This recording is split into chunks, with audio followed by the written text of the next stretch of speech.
Hello and welcome back to Elise Reads and Speaks, and thank you for joining me for the 7th day of Vlogmas. Today I'm going to tell you about the books that my book club has chosen for the year of 2022. So just to give you a little background, each month we try to have a different theme, whether it's fantasy or a debut or a thriller or contemporary romance. You know, we just try to do something a little different each month just so we're not reading the same thing over and over again, which, I mean, at this point, I feel like we don't have to do. If we let just one person choose something for each month, it's going to be completely out of our normal taste range for the rest of us because we all seem to never agree on anything. But you know, I like the way we do it because there's a part in the middle of the year where we have all these nominations and it's like we make a big document out of all of them, and then, you know, we're book nerds, so we research every book unless you're like 2 members of our club that just go based on vibes. Stop it. Stop it.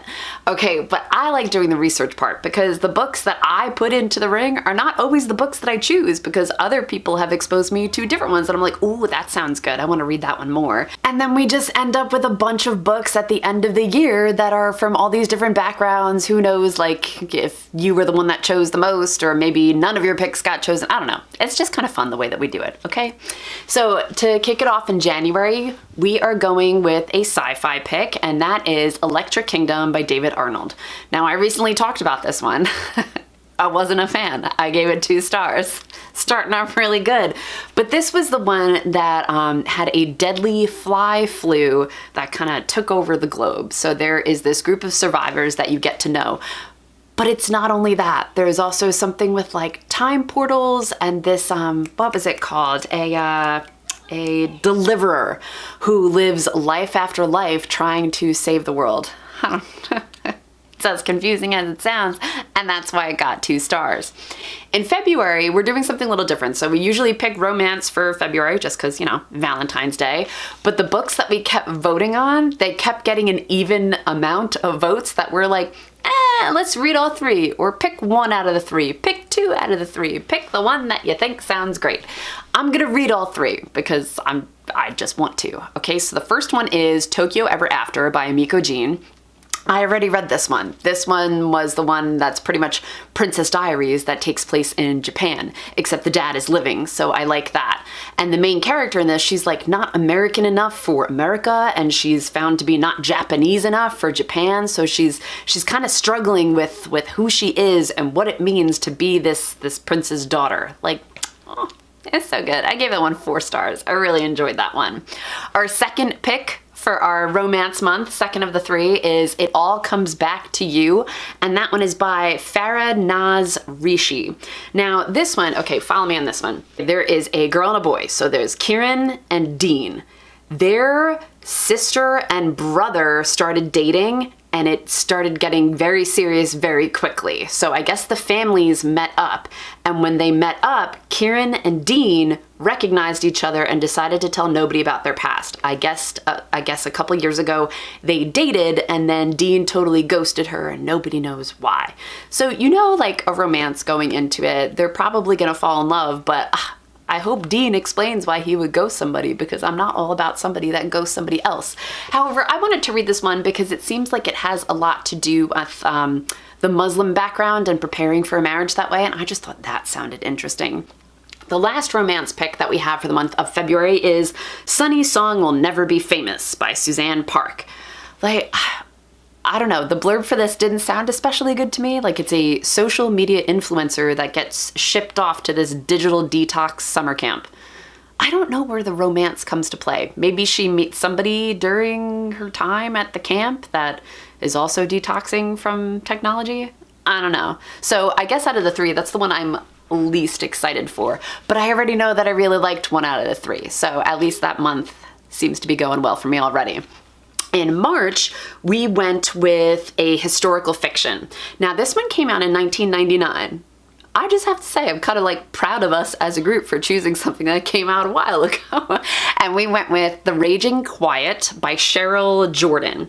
So in this one, a newcomer comes to a village and this newcomer befriends a man that's deaf, and his deafness has kind of made him like an outsider in his village and his society, so they strike up a friendship. And then there's a death that happens, and because of their silent way of communicating, I guess they are suspected of like witchcraft, witchery, and maybe it tears the village apart or something like that. I don't know. That does sound really interesting and up my alley. Okay, that's a good choice for historical fiction. In April, we're going with 2. So this was going to be our graphic novel month, and then we realized graphic novels go really fast, so let's just pick something else with it. So we had like an anything goes category, like anything other than YA, because that's typically what we read. So our first one, our graphic novel, is Dancing at the Pity Party. This is by Tyler Fetter. And this graphic novel sounds interesting. It follows the diagnosis of Tyler's mother having cancer to her funeral, and then living a motherless life after the funeral, and how Tyler comes to grips with that. It sounds like a hard-hitting graphic novel. I know that I voted for that one because it sounded really cool. The other book that we went with, the Anything Goes category, is The Heart Principle by Helen Huang. This is the 3rd in the Kiss Quotient series. So I have read The Kiss Quotient. I have not read the 2nd, and this is the 3rd. And I was told that you don't have to read each of them. You could just like pick out one and read it, and it's a standalone. But knowing me, I need to read the 2nd one before I get to the 3rd, just in case there are characters mentioned that I have not come across before. I need to know. I need to know what goes on. So in this one, a character named Anna and her boyfriend decide to have an open relationship before they make a final commitment. Like, why is that a thing? Why does that sound smart to anyone? Doesn't sound smart at all. Just saying. And in this book, it ends up not being smart because Anna decides to have all these one-night stands, except one of her one-night stands does not become a one-night stand. It becomes a 2-night, and then I guess a 3-night, and then he sees the real girl inside, and I'm sure that they fall in love because of that. I don't know. I'm sure that that's what happens. Okay. So that one I'm like half and half on, because I was half and half on Kiss Quotient. Like, I enjoyed the autism rep in there because I felt like it was a really positive way to portray autism. But the way that the smut was handled, I was not a big fan. Like, I don't like when things are referred to as his sex or her sex. Like, every time I read that, it was really cringe. So I expect the same thing going forward with The Heart Principle. Great. All right, May, we are going with, oh, what was this? Was this the debut? I don't remember what May was. Oh, May was a contemporary. May was a contemporary. Okay, this was my choice. I was just trying to think of like what I chose it for, and it makes sense why I chose it for contemporary. I'm glad that people voted for it. This is The Jasmine Project by Meredith Ireland. I already read this one. I gave it 4 stars. I am a sucker for anything with a bachelor premise, and this one totally took me in. So in this one, Jasmine and her boyfriend break up because I guess he decides that he wants an open relationship before he makes a final commitment. Like, why is that a thing? And why is it a thing for 2 books on our list? So bizarre. You know what though? Doesn't work for them either. You can tell it's not gonna work. So when she and this boyfriend, this crappy boyfriend, break up, her family decides, like, we are just gonna throw eligible suitors in her way, and they decide on 3. So this is unbeknownst to Jasmine. She has no idea that this is happening. And her family puts these 3 bachelors in her path and kind of like pushes her to go on dates with them. And they have this family group text going on the entire time. And on top of that, Jasmine's sister, who has a well-known bachelor podcast, decides to feature this Jasmine Project on her podcast. So a lot of people are tuning in and hearing about Jasmine's journey with these 3 guys that she doesn't even realize that she's getting set up with. You know, they're not real meet cutes. They're like set up meet cutes. I enjoyed this one. Totally up my alley. Gave it 4 stars. I will be surprised if other people in book club like it as much as I did, because I think this is where our tastes will diverge. But you know what? We will cross that bridge when we get to it in May of 2022. In June, we decided for LGBT, we are going to read Loveless by Alice Oseman. This was another one of my picks. I tried to get it chosen in 2021, and I don't think we had enough votes for that one, clearly. but I'm glad that we have voted for it in 2022 because it's just like a little bit of a different background. This one follows a girl who has been like waiting for her romantic moment. You know, she is waiting to meet the guy or the girl that she wants to kiss and fall in love with, and it's just not happening for her. So it's kind of like her journey with hearing the words asexual and aromantic and finding out what those words mean to her, and then she kind of like discovers that maybe she's been looking for the wrong thing the whole time. It's just, I haven't read many books with asexuality and aromanticism in them, and I'm really stoked for this one because it has really good reviews and it's just something a little different. In July, we went with our own voices. So this is when we're gonna read The Firekeepers Daughter by Angeline Bully. I think that's how you pronounce her last name. I'm so sorry if I'm wrong. So this one is about a native indigenous girl, and in her reservation, I guess she's very into chemistry and medicine, and then something happens with her family that she can't pursue it. Then she gets a crush on somebody, and somehow this crush leads to her being in the middle of a criminal investigation after she witnesses a murder. Like, there's a lot that just happened right there, isn't there? I mean, this one has good reviews, so we'll see. We'll see how it goes.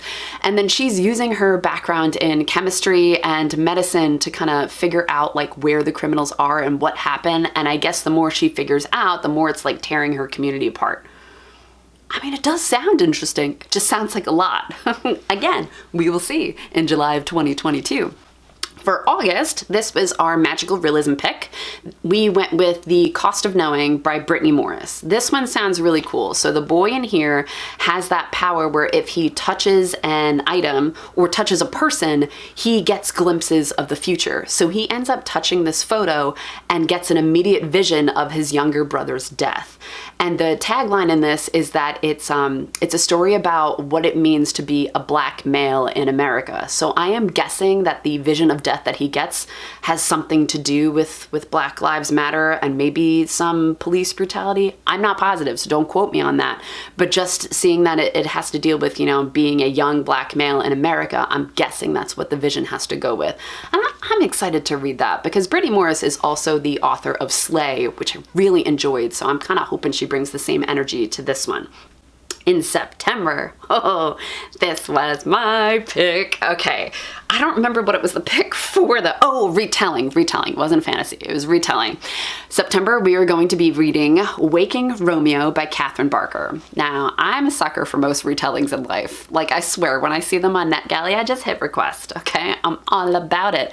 And Romeo and Juliet, yes, please. So this retelling of Romeo and Juliet takes place in 2083. It deals with time travel and having to wake up Romeo from a coma.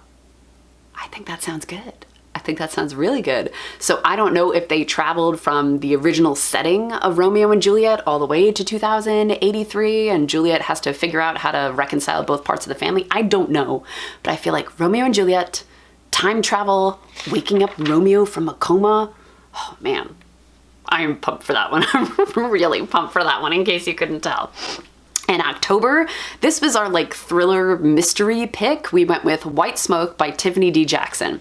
Now, when I read this blurb, it really just kind of sounds like a haunted house story, which I mean, I would be into. So this girl's family moves into a new house, and while she's in this house, you know, she keeps coming across spooky things like items vanishing, doors closing by themselves. I guess there's like spooky voices that she's hearing through the wall. There's weird smells. Her younger sister is referring to some sort of imaginary friend that doesn't like her or something like that.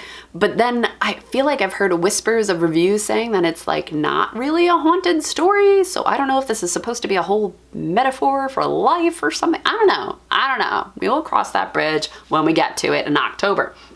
In November, this is when we're reading our fantasy. This one is This Poison Heart by Kaylin Barron, which I am pumped about because I loved Cinderella is Dead. Same author. I gave that one 5 stars, so I just have high hopes.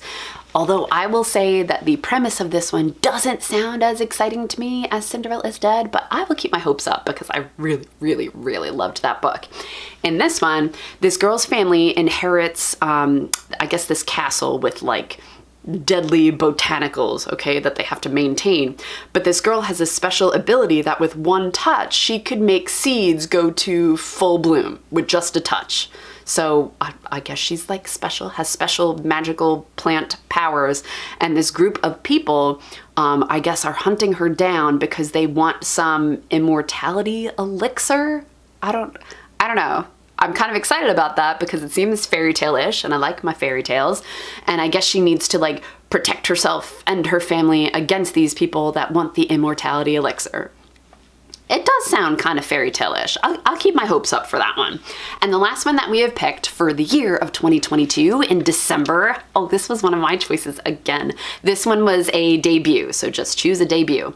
And we went with Being Mary Bennett by J.C. Peterson. So I'm a big Pride and Prejudice person. When I see Pride and Prejudice retellings, I just click. This isn't a retelling so much. So it is about a girl who realizes, you know, everyone always wants to be Lizzie Bennett in Pride and Prejudice. They see themselves as that character.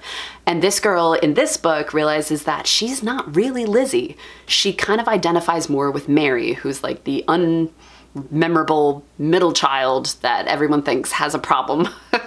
Okay.